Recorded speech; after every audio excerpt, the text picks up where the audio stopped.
Welcome to the Slop Temple. We pray this video helps. You begin by getting power and orientation right.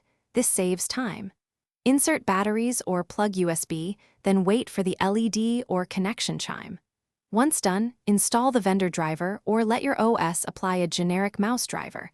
Drivers unlock button mapping and sensitivity. Make sure you select left or right-hand mode now, because that changes thumb or finger button rolls. Finally, roll the ball gently to confirm cursor response before moving to customized controls. Next, you refine how the trackball behaves so it matches your workflow.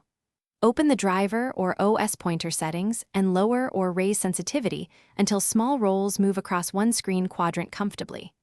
Then assign frequently used functions to spare buttons. Think \forward, middle click, or a modifier for drag. Once done, enable scroll mode or set ball inertia to smooth tracking. That reduces jitter. Test by moving between document lines and desktop icons to confirm precision. You finish by practicing and locking in the final settings. Spend 10 minutes doing common actions. Select text, drag windows, and scroll web pages so muscle memory builds. Then create and save a profile for specific tasks like design or browsing. Make small sensitivity tweaks to each.